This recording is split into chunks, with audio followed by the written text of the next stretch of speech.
Apply के लिए पंचायतों में मैं भी घूमा हूँ। मुखिया जी घर पर नहीं हैं, मैं भी सुना हूँ। ऑफलाइन प्रक्रिया था, इसलिए लाचार था। तब भी मैं बेरोजगार था, अब भी मैं बेरोजगार हूँ। हाँ, मैं ही पंकज कुमार हूँ। जी हाँ साथियों, आप देख रहे हैं बुद्धम न्यूज़ और इस यूट्यूब चैनल में सभी साथीगण का हार्दिक स्वागत एवं अभिनंदन। जैसा कि आप लोग जान रहे हैं कि बहुत दिनों से मैं इस यूट्यूब चैनल के माध्यम से एक भी वीडियो शिक्षक नियोजन संबंधी मामलों पे नहीं डाला हूँ। आज बहुत दिनों के बाद 9 तारीख को, यानी कि चुनाव के रिज़ल्ट से ठीक एक दिन पहले मैं अपना वीडियो डाल रहा हूँ, जो विशेष रूप से शिक्षक नियोजन संबंधी प्रक्रियाओं से जुड़ा हुआ है। बहुत से साथी मुझसे बहुत हेट करते हैं, बहुत नफ़रत करते हैं। इस बात का मुझे कोई गम नहीं होता, क्योंकि मेरे दिमाग में किसी के लिए कोई भरम नहीं होता। तो इसलिए मैं आज सिर्फ़ और सिर्फ 2 बातों पे ध्यान रखने का प्रयास करूँगा। जो ध्यान है उस पर रखूँगा, तब मैं बोलूँगा। जैसे में पहला बात ये होगा डीएलएड वर्सेज बीएड, और दूसरा ये होगा कि सीटेट दिसंबर, और थर्ड पॉइंट तो आप खुद समझ जाइएगा। तो पहले मैं डीएलएड वाले मैटर पे आना चाहूँगा। मैं खुद डीएलएड कैंडिडेट हूँ। सुरहत्था ट्रेनिंग कॉलेज, प्राथमिक शिक्षक शिक्षा महाविद्यालय, वर्ष 2012-14 के सेशन में मैंने अपना डीएड या डीएलएड कहिए प्रोग्राम को समाप्त किया था। यानी कि मैं वर्ष 2014 में डीएलएड प्राथमिक शिक्षक शिक्षा महाविद्यालय सुरहत्था पटेढ़ी बेलसर वैशाली बिहार से कंप्लीट किया हूँ। तो इस बात में कोई गुंजाइश नहीं होनी चाहिए कि मैं डीएलएड कैंडिडेट नहीं हूँ। साथ ही साथ डीएलएड के वैसे साथी जो बीएड के साथ इस केस का लड़ाई लड़ रहे थे, उसके भी पक्ष में मैंने पैसा देने का काम किया था। मैं इसके पूर्व में जाना चाहूँगा। मेरा वीडियो बड़ा हो जाता है, इस बात से हमको बहुत खेद होता है, लेकिन जब बोलना शुरू करता हूँ तो बहुत सारी बातें आती हैं जो तथ्यात्मक बातें मैं रखना ज़्यादा अच्छा समझता हूँ। इससे पहले जब बहाली शुरू हुई थी और डीएड बीएड का मेरिट बन रहा था, उसके लिए हमको कहीं से इस पर कोई रोष नहीं था, कोई गुस्सा नहीं था। हम इस पर कहीं से कोई डिमांड नहीं कर रहे थे। लेकिन इसी के बीच जाके एक साथी हाई कोर्ट चले जाते हैं और उसके बाद सरकार के द्वारा एक चिट्ठी दी जाती है, एक लेटर निकाला जाता है, जिससे यह स्पष्ट किया जाता है कि डीएलएड वालों को प्राथमिकता दी जाएगी, और ये जायज़ भी था। इसके बाद बहुत सारे लोग अपना स्टैंड क्लियर करना शुरू कर दिए। तब मैं इसके पक्ष में आया था कि नहीं, जब दे दिया है तब इसमें हस्तक्षेप नहीं होना चाहिए।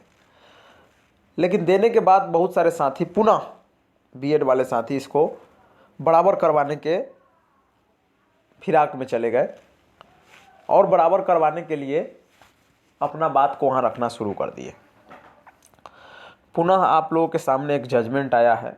मैं आपसे विश्वासपूर्वक कहना चाहता हूँ कि मैं अभी तक वो जजमेंट नहीं पढ़ा हूँ। सिर्फ फेसबुक, व्हाट्सएप एंड ट्विटर या इंस्टाग्राम के माध्यम से जो भी पढ़ा हूँ, उसी के बेस पर मैं ये जाना हूँ कि शायद बीएड बराबर डीएलएड कर दिया गया है।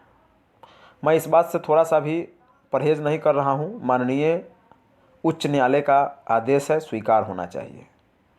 लेकिन जब ये गाड़ी इतनी रफ्तार पर चली गई है, इस पोजीशन में चली गई है कि इसको ब्रेक लगाना बहुत ही मुश्किल है, इसको स्लो ही करना ज़्यादा अच्छा रहेगा, तो आप लोग ब्रेक लगाने का प्रयास न करें।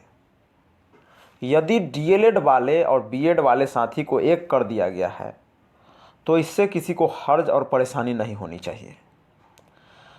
चूँकि ये जब जिस समय फॉर्म भराया था, सरकार उसी समय गलती की थी, और कुछ चंदा चुटकी मांगने वाले और कुछ टुटपुंजिए लोग जिसको बोलने का तमीज़ नहीं है, कुछ वैसे लोग जो 10 रुपया पे बिकने के लिए तैयार होते हैं, कुछ वैसे लोग जिनको कि पता नहीं होता है कि डीएड किसे कहते हैं, डीएलएड किसे कहते हैं, बीएड किसे कहते हैं, बीएलएड किसे कहते हैं, वैसे लोग चंदा उगाही करने का प्रयास कर रहा है। तो मैं वैसे सभी साथियों से ये आग्रह करना चाहूँगा इस वीडियो के माध्यम से कि जो भी डीएलएड साथी हमें पहचानते हैं, जानते हैं, और यदि उनको लगता है हमें जानते पहचानते नहीं भी है, उनको लगता है कि इस बात में दम है, तो आप लोग इसका विरोध करें और किसी प्रकार के आगे के बेंच में जाने का प्रयास न करें। आगे के बेंच में जाने से दो नुकसान हो सकता है।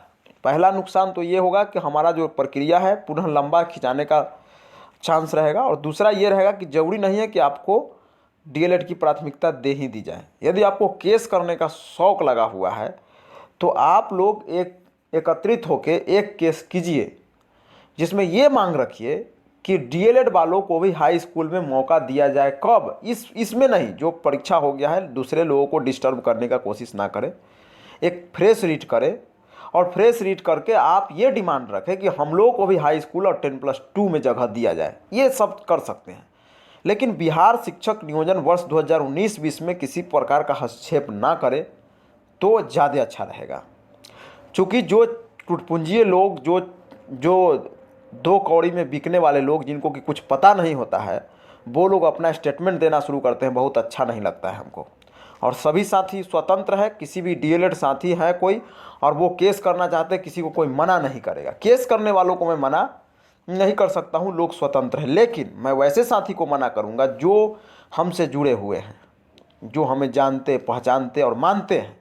मैं उनसे आग्रह करूँगा कि आप लोग इस डीएलएड के फेवर में डबल बेंच जाने के क्रम में आप लोग किसी प्रकार का चंदा न दे और इसका विरोध जरूर करें। आपके पास कोई पैसा मांगता है उसका एकदम पुरजोर विरोध होना चाहिए, क्योंकि ये नौटंकी हो रहा है और जानबूझ के बहाली को लंबा खींचने का प्रयास किया जा रहा है। यदि आपको लगता है कि मैं गलत बोल रहा हूँ तो आप लोग इस चीज़ को अच्छा से समझ लें कि कहाँ तक मैं गलत बोल रहा हूँ और कहाँ तक इसमें सच्चाई हो सकती है। क्योंकि जितना मेरा अनुभव रहा है, उम्र मेरा 28 साल है, लेकिन तजुर्बा 56 साल का रखने का मैं प्रयास करता हूँ। समझिए बात को। दूसरी मामला ये है कि आप लोगों से तहे दिल से आग्रह रिक्वेस्ट है। कल तो खैर इसके बीच में मेरा एक भी वीडियो नहीं आ रहा था, इसके पीछे कारण था कि मैं चुनाव में व्यस्त था, और चुनाव में व्यस्त होने के कारण मेरा यही मंशा था कि किसी कीमत में सरकार के विरोध में जो हमसे होने वाला हो मैं करूं, यानी कि लीगल पॉइंट पर रह के हर एक तरीक़ा से तथ्यात्मक बातों को मैंने रखा, अपनी बातों को सभी जगहों पर जा के रखा मैंने। आज 9 तारीख है, कल 10 तारीख को चुनाव का रिजल्ट भी आएगा, आचार संहिता भी ख़त्म होगा, यानी मॉडल कोड ऑफ कंडक्ट भी ख़त्म होगा। यदि ये सेहरा नीतीश कुमार के सर पर पुनः सजती है तो आप लोगों की रिस्पॉन्सिबिलिटी है कि पुनः जाके उनके पास रिक्वेस्ट मोड में इस चीज़ को जल्दी करवाया जाए। अदरवाइज़ 70% चांसेज है कि तेजस्वी प्रसाद यादव मुख्यमंत्री बनने जा रहे हैं, according to best of my knowledge. तो उसके बाद भी आपकी रिस्पॉन्सिबिलिटी बनती है। उनके भाषण में भी और सब जगहों पे उन्होंने बोला है कि 94,000 शिक्षकों की बहाली को मैं लगातार चलने दूंगा, उसे आप लोग चलने दें, और सर के पास इस तरह का रिक्वेस्टिंग पोजीशन में जाके और इस चीज़ को करवाना होगा। अब रहा बात, कुछ पॉइंट पे हम आते हैं, मामला कहाँ पे है और क्या होता है। सीटेड दिसंबर को लेकर मैं जब इधर उधर जाता था, मतलब सरकार के जो खामियां हैं उसको गिनाने के लिए मैं इधर उधर जाता था, इसको लेकर मैं वीडियो बनाता था। बहुत सारे लोगों को, साथी को बहुत दुख हुआ इस बात को, जिसमें सीटेड दिसंबर का मैं बात करना चाहूँगा। उसमें मेरा पैसा दिया हुआ था, उसमें रोशन झा हैं, हमको रिमूव किया गया, गाली गलौज हुआ तो मैं गाली का जवाब गाली से देता हूँ। मैं उतना प्रणाम करने का प्रयास नहीं करता हूँ, उतने प्रणाम करता हूँ जितना काम चले। मंगरू ढोढ़ाई वाला काम यहाँ नहीं होता है। मेरे कमेंट में जाके होशियारी दिखाइएगा तो मैं कहाँ तक पहुँचूँगा उसका कोई अंदाज़ा नहीं है। उसका कारण भी है, मैं गलत काम करता हूँ और ना गलत को छोड़ता हूँ। आज किसी भी परिस्थिति में मैं झुकने वाला तो हूँ नहीं, इतना जान लीजिए आप। अपना पैसा गला के पटना जाने का काम करता हूँ, और जब आंदोलन होता है तो सबसे आगे रहने का काम करता हूँ। डर तो मैं किसी के बाप से नहीं डरता हूँ, बस इस बात को आप जान लीजिए। तो ऐसे लोग जो हैं, हमको रिमूव किया गया है, तो वो लोग आप समझे कि कैसे सीटेड दिसंबर को लाना है कि भेजना है। क्योंकि सभी परिदृश्य को देखते हुए हमको, मेरा दिल कहता है कि ऐसा ना हो कि सीटेड दिसंबर भी आपके साथ साथ घुस के अपना मजा मारना शुरू कर दे। खैर ये तो सेकेंडरी मामला है। तो ये सब तथ्यात्मक बातें हैं, और मैं पुनः इस बात को दोहराना चाहूँगा कि जो भी डीएलएड साथी हैं वो डीएलएड साथी इस कड़ी को यहीं पर रोकें और अपनी बहाली करवाने पर ध्यान दें। और इसको बहाली कैसे करवाया जाए इस पर ध्यान देना इसलिए ज़रूरी है क्योंकि अब आपके पास टाइम नहीं है। You have no time to do anything because, क्योंकि आप बताइए कि मई जून में पंचायत चुनाव होता है। मेरा वीडियो लंबा हो जाता है तो क्या कीजिएगा, समस्या है। इससे पहले एक वीडियो बनाए थे कि मॉडल कोड ऑफ कंडक्ट इतना तारीख को लगने वाला है, इसके बाद तो आप लोग इससे पहले आप ज्वाइनिंग लेटर नहीं ले सकते हैं। बहुत सारा बवाल हुआ था, बाद में वही लोग फ़ोन कर कहा कि नहीं नहीं भाई जो आप बोले सो सही हुआ। तो मैं ऐसे नहीं ना बोलता हूँ। मई जून में आपका पंचायत चुनाव होगा। मई जून में जब पंचायत चुनाव होगा उसके पहले अप्रैल या मई में अप्रैल में आपका मॉडल कोड ऑफ कंडक्ट लगेगा। यदि इसके बीच में आप काम नहीं करवाते हैं, पंचायत सचिव बदलेंगे बहुत सारे, मुखिया तो 90% बदल जाते हैं, 95% मुखिया बदल जाते हैं, आपके पास बहुत सारे हथियार कट जाएंगे, बहुत सारी समस्याएं आएंगी। लेकिन ये जो कोई बेतुका लोग बोल रहा है, जिसको लगता है कि जिसके माने जनरेशन का कोई पता नहीं है, लोग बोलता है कि बहाली रद्द हो जाएगा, तो मैं उस चंद लोगों से मैं ये कहना चाहता हूँ कि किसी का हिम्मत नहीं है कि इस बहाली को रद्द करके बता दे। रद्द कब करेगा, जब आप टूटिएगा, आप खुद कहिएगा कि रद्द कर दीजिए। आप खुदे जाकर सरकार को कहिए ना कि रद्द कर दीजिए। क्यों नहीं रद्द करेगा? तो अपना मनोबल टाइट रखिए, टाइट रखिएगा तब फाइट होगा। अब फाइट होगा उसके बाद उसका मतलब क्या होता है उसका आप अंदाज़ा लगा सकते हैं। इसलिए मैं पुनः आपसे रिक्वेस्ट करता हूं कि किसी कीमत में इस तरह का र्यूमर न फैलाएं। अब मैं तो कहता हूं, मैं तो इससे पहले भी कहा था कि हमको इतना स्टूडेंट्स दे दिया जाए, 2000-5000 स्टूडेंट दे दिया जाए। इससे पहले भी मैं बोल चुका हूं, आप वीडियो में जाकर देख सकते हैं मैं इसका क्या रिजल्ट देता। और अभी मैं बताता हूं, मैं आरजेडी के लिए घूमा हूं, देखा हूं, उससे हमको कोई बहस नहीं है। सरकार मेरे पक्ष में नहीं रहेगा, मैं सरकार के विपक्ष में रहूँगा। सरकार के यहाँ मेरा कोई रिलेशन नहीं है। इतना बात आप लोग जरूर ध्यान रखिएगा, क्योंकि आप लोग बहुत देखे हैं, क्योंकि आप बहुत कुछ सुने हैं कि नीतीश कुमार हम मंच से लगे हैं खिसियाने, अब पूरा दांत आप लोगों को लगे हैं दिखाने। तो आप लोग आ जाइए होश में और जल्दी से होश में आके बहाली कैसे हो इस पर काम करने की ज़रूरत है। धन्यवाद।